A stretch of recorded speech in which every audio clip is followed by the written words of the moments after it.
I want you to look. I want you to look over at a calendar right this second and look at the date. Today is Tuesday, February 2nd. That means that in just a little over 24 hours, we'll be able to play Firebase Z in Black Ops Cold War Zombies. Now you may be like me, wondering what in the world is this thing? The new boss zombie in Firebase Z. Well, I have a couple theories that might just blow your mind. So go ahead and stick around for these theories and we will dissect exactly what this boss zombie is. Hey guys, welcome back to the channel. My name's Spesh. If this is your first time here, why don't you hit that subscribe button? Huh? It'll make me happy. It'll make you happy. There'll be Cold War content daily. Bada bing, bada boom. Firebase Z literally comes out in 24 hours. I'm going to be posting videos constantly. I'm going to be on Twitch streaming it when the map comes out. So why don't you hit that subscribe button, hang out with me, hang out with our awesome community, and let's get into this video. So we were first introduced to this new boss zombie when they released the photo for Firebase Z, like the first photo that we saw.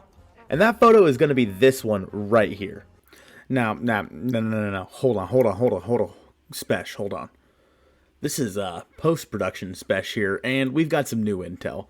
I created this video a couple days before this intel came out, but we got some new stuff today. So over on Instagram, Treyarch posted a picture. This picture, to be exact. And this adds a whole new layer to everything I'm saying, but also, kind of adds to it a little bit. So let's go ahead and read this picture really quick before we get into the nitty-gritty. So this is a picture of our homeboy, whatever he is. It's a picture of him looking all cute. And it says, the date was May 11th, 1984, species unknown, identification, specimen K71924. Subject, specimen K71824, recovered from Dark Ether Dimension on May 9th, 1984. Subject recovered by miner Tobias Schink. Subject was captured alive. While caged, subject transformed into several common objects, seemingly at will. Weight of subject changed based on the object it transformed into. So, think about that for a sec. This thing can literally shapeshift, and there is a whole, story that could go into this, and, it could literally add new things to Cold War Zombies just based on this one simple fact that Homeboy can shapeshift. What? Subject took form of a crate, an equipment storage container, a chair, a rifle, and a thirium containment canister. Subject was terminated after escaping containment by taking form of a rifle. The guard unwittingly opened the cell, not realizing. With additional research, we could potentially adapt the creature's camouflage ability for humans. Warfare implications are massive. So not only can this homeboy shapeshift, but Omega is going to try to basically implement its shape-shifting abilities and camouflage abilities into their own warfare. They're going to be using that as a way to, if they can figure it out, as a way to get another leg up on the US in the Cold War. Prior to termination, subject used prehensile tentacles to attack soldiers as it stormed through base. Tentacles. I want you to hold on to that, okay? It used tentacles to do this. Remember that, because towards the end of the video, that's going to come up again, and it's going to be a big deal. Tentacles appear to operate independently from arms and legs. Subject able to extend tentacle and grapple unsuspecting humans. Upon examination, DNA is part human. Disfigured face observed in autopsy report resembled that of Private Glaskov, MIA last month in Dark Ether Dimension. So it sounds like the Dark Ether transformed one of the Ethernauts that Omega had sent into that realm. It transformed him into this creature, and who's to say it's not transforming more people into this creature? We heard an interesting story about a woman named Barbara back in D Machina in one of the intels, and Barbara, when she was in the Dark Ether, was starting to grow fangs and was also starting to have alligator-like skin and began feasting on other creatures within the map. So it sounds like this is not just a one-off experience. It sounds like this might actually be happening quite a bit to anyone that's trapped inside the Dark Ether. And that has a ton of storyline implications, but we'll save that for another day. Now, let's get into exactly the origins of this monster and what it might be. And so we got the zombies with the gas masks. We got all this good stuff going on. And then just front and center, we got this homeboy sitting here with his long teeth and his little horn-looking things. He looks like a Blight Father, but he also looks like a Keeper. But he also looks like a Margwa? But wait a second. He kind of also looks like a Nova 6 crawler. So what exactly is this thing? Well, I think for us to fully understand what this new boss zombie is, we're going to have to take a deep dive into all three of those different kinds of enemies. And you'll see there's a lot more similarities than you may have thought at first. So the first one we're going to look at is the Nova 6 crawler, which we first saw in Kino der Toten all the way back in Black Ops 1. Now, when playing on Kino, at some point you will hear Richtofen say the Nova 6 crawlers were failed experiments. Interesting, coming from Richtofen. He's admitting that they were failed experiments. And when we dive deeper into the other two kinds of enemies, you're going to see why this could be incredibly interesting. So obviously we know that the Nova 6 crawlers, they crawl on all four legs or arms or appendages. And when they are killed, they emit a bunch of Nova 6 gas. And it's interesting because now that Stitch is back in the Call of Duty Black Ops Cold War storyline, who was like the main manufacturer of Nova 6, and like especially in Season 1, he's like manufacturing Nova 6 again. It'd be interesting if they find a way to tie Stitch in with zombies, which I kind of feel like they're going to be able to now. Because if this thing, like, if you look at the mouth, I want to compare the mouths right now on just these two things. Look at the sharp teeth, and look at, like, the face, and, like, really no eyes, nothing. Just, boom, face, sharp teeth, and, like, I mean, it literally looks like it's just, like, a grown-up, like, Nova 6 crawler. Like, this is, like, Nova 6 crawler's older brother, who, like, you pick on Nova 6 crawler, and he calls his older brother to come kick your ass. So now let's jump over to the Margwa.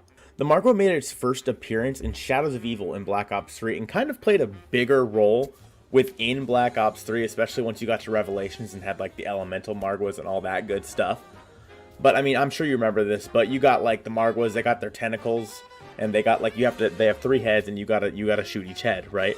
Nothing very fancy there. But again, I want you guys to look one more time at the mouth of the Margwa.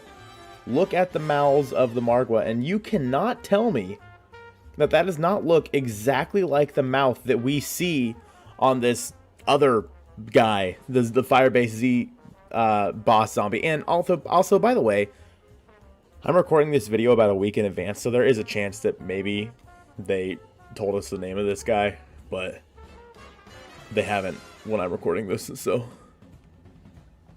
So now we need to get into the interesting story of the Keepers. The Margwas and the Nova 6 zombies, yeah, okay, I can kind of see it.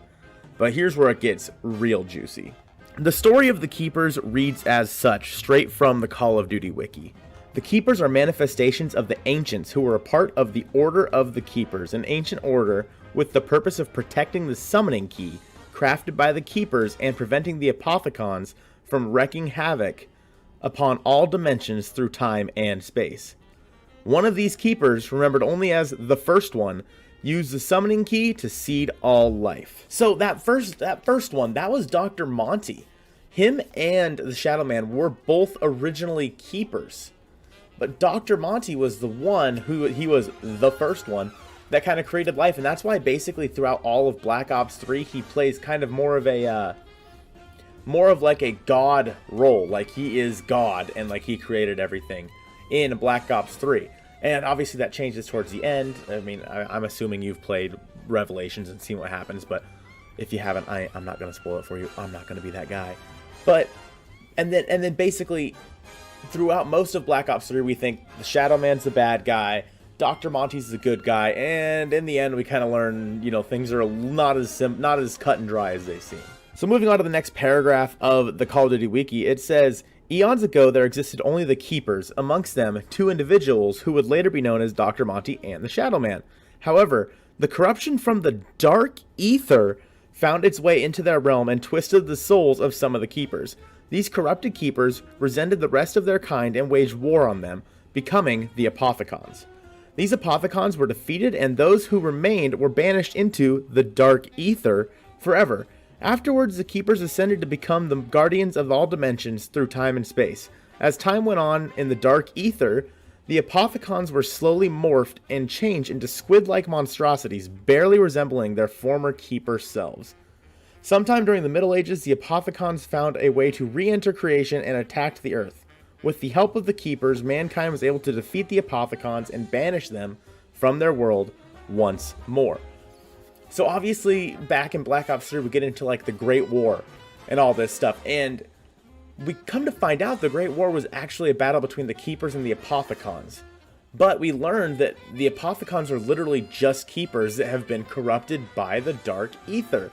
We assumed that all of this stuff was basically gone after the ending of Tog der Toten. Like, we assumed, like, oh, the Keepers are gone, the Apothicons are gone, like, we don't need to worry about this anymore. But, and I actually covered this probably in yesterday's video for the Sam's Dark Ether. Since we are seeing the Dark Ether and we are seeing, like, Omega entering the Dark Ether, especially in this map, it's going to be so heavy in this map specifically, because Omega is entering the Dark Ether, and it said that all the Apothicons were banished to the Dark Ether once and for all. If Omega found a way to get into the Dark Ether, and they're obviously harvesting Ethereum crystals and all that good stuff, and the Aethernaut stuff, and it's pretty clear that obviously there's a gateway. You know, the anomalies that we saw in D Machina, whatever we're going to see in Firebase Z, it's pretty clear that there is a gateway between the Dark Ether and normal everyday life as we know it in Cold War Zombies. So I'm gonna assume that this homeboy that we are seeing here is going to be basically an Apothicon, and it's like parts of the old storyline are kind of bleeding into this new storyline, because there is there's like a hole in the space-time continuum where like the Dark Ether is kind of seeping into the real life world, and the Keepers and the Apothicons like are basically coming back. So there's a little bit more here that we need to read, and let's get into it right now because it's going to be very important. In Tog der Toten, the remaining uncorrupted Keepers were merged with the Apothicons to form one species inside the Ether again, resolving the duality between the two thanks to Victus, crafting the Seal of Duality. They were banished alongside everything else to the Dark Ether after Primus Nikolai destroyed the summoning key and killed the rest of Ultimus and Primus. If everything was banished to the Dark Ether along with Monty and the Shadow Man and all this stuff, and now Omega is opening portals into the Dark Ether, they don't really know what they're getting themselves into, but they are basically reopening a gateway into the Dark Ether where the Apothicons and the Keepers can all come out. But at this point, the Apothicons and the Keepers, they have all been transformed. They've all been corrupted by the Dark Ether even further than they already were. And like a lot of stuff we've talked about is like seeing the Victus crew again, but on a very basic level, the Apothicons and the Keepers coming back just makes 100% sense. And that is going to explain why this looks exactly like the Margwa or a Keeper. It looks exactly the same. It's an Apothicon. It is. I don't know what they're going to be called in this game, because I mean they're not. I mean if it's an Apothicon / Keeper combined, like they said, they destroy the duality between the two. They're obviously this one being now, and so it's actually really interesting to add to the idea that if the Nova 6 crawlers also look like this back in Kino der Toten, maybe there's a little more that Richtofen was doing that we didn't quite know about. Maybe back in Kino der Toten, that is what was happening with Richtofen. And it's interesting because we are supposedly getting, it's either DLC 2 or DLC 3, we're supposed to be getting a new Berlin map where we see bits and pieces of Kino der Toten. Now again, we know that Eddie has to be somewhere in this universe because he walked through the tunnel with Samantha. But unfortunately, that's going to be a video for another day. So, Down in the comments, I want to hear your guys' theories. I want you to let me know, yo, is this an Apothicon? Is this a keeper? Or is this just some brand new enemy that just looks the same? You know what I mean? Let me know what you think about this brand new boss zombie in Firebase Z that we will literally be learning more about tomorrow. Like literally at 9 p.m. tomorrow, that's when we're going to be learning about it. If you guys enjoyed this video, please leave a like on it, subscribe to the channel, and don't forget that for Firebase Z, I'm going to be streaming live on Twitch pretty much for a week straight. You know, streaming it, searching for the Easter eggs, searching for other side Easter eggs. So let me know what you guys think. If you guys want to jump into those streams, you want to play together, let me know down in the comments below. We could maybe set something up. I hope this video made your guys' day better, and I'll see you soon.